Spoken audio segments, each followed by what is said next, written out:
Shalom, salam sehat selalu, sahabat yang baik hati, sahabat yang dikasihi oleh Kristus Yesus.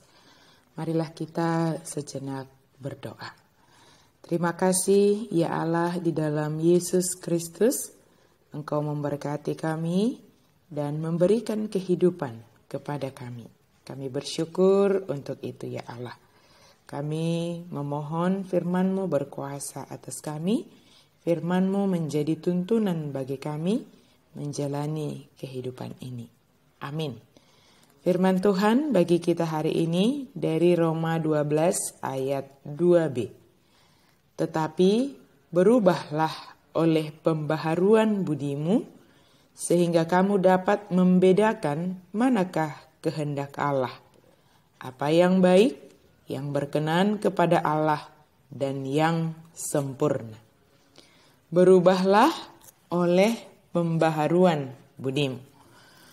Proses metamorfosis kupu-kupu sangat jelas menunjukkan perubahan, yaitu dari telur, ulat, kepompong, kupu-kupu.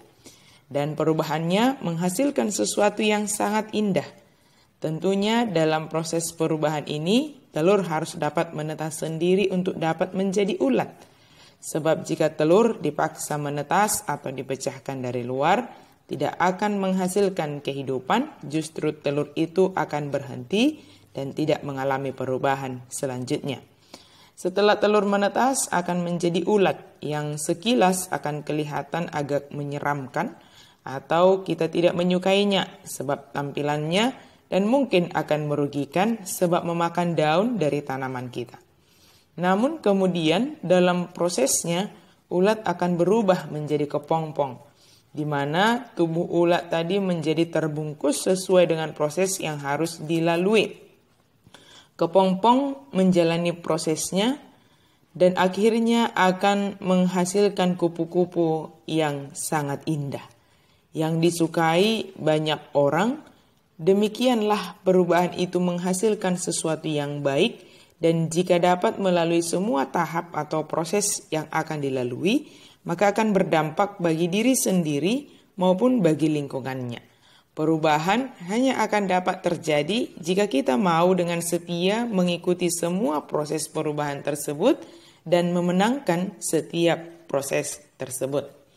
Sahabat yang baik hati, jika perubahan itu menghasilkan sesuatu yang baik bagi kita dan sekeliling kita, maka sesuai dengan firman Tuhan yang meminta kita untuk berubah oleh pembaharuan budi.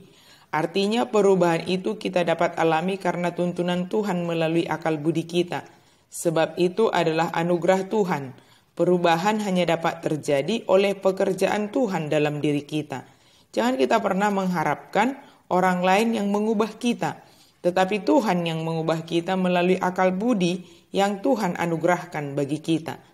Orang lain hanyalah sebagai sarana untuk menolong kita dalam proses perubahan tersebut. Orang lain dapat mendukung proses perubahan kita, tetapi ada saja orang yang menjadi penghambat bagi kita dalam setiap proses perubahan tersebut. Oleh karena itu, ketika kita hendak mengalami perubahan dan kita memohon supaya Tuhan menuntun dan menolong kita supaya dapat berubah ke arah yang lebih baik, Tuhan yang mengetahui segala isi hati dan pikiran kita, Dia akan menolong kita untuk mengalaminya melalui akal budi kita. Kenapa dikatakan mengalami perubahan oleh pembaharuan budi? Sebab dengan demikian kita dengan sadar mengetahui apa yang berkenan kepada Allah, apa yang baik dan yang tidak baik yang sesuai dengan kebenaran Allah. Bukan karena ikut-ikutan atau mengikuti sesuatu yang tidak kita ketahui.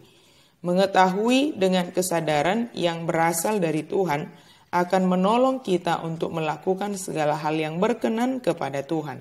Sehingga pembaharuan itu akan sangat baik bagi kita sendiri dan juga bagi orang yang ada di sekitar kita.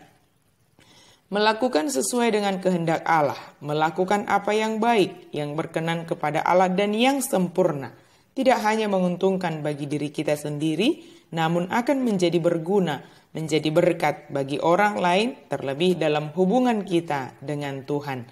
Sebab semua yang kita lakukan itu adalah yang berkenan kepada Tuhan. Hal-hal yang berkenan bagi Tuhan akan membuat Tuhan bersuka cita melihat kita orang percaya yang bertindak sesuai dengan kehendak-Nya.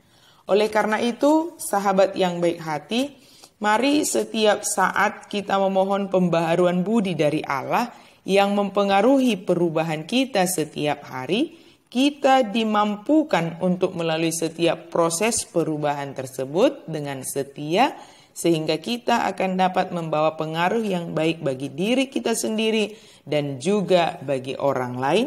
Dan semua itu adalah bentuk hubungan kita dengan Tuhan. Tuhan Yesus menolong kita untuk mengalami perubahan dan melakukan segala hal yang berkenan kepada Allah, melakukan hal yang baik dan yang sempurna di dalam Tuhan. Tuhan menolong kita untuk mengalami perubahan itu dari saat ini. Amin. Mari kita berdoa. Terima kasih Tuhan untuk firman-Mu. Biarlah kami setiap hari menerima anugerah pembaharuan budi yang daripada Allah, sehingga kami dituntun untuk mengalami perubahan ke arah yang lebih baik, dan kami boleh mengalami hal-hal yang berguna, dan kami boleh melakukan hal-hal yang berkenan kepada Allah, yang baik dan yang sempurna menurut kebenaran Allah. Mampukan kami ya Allah untuk melakukan semuanya itu dengan setia kepadamu. Amin.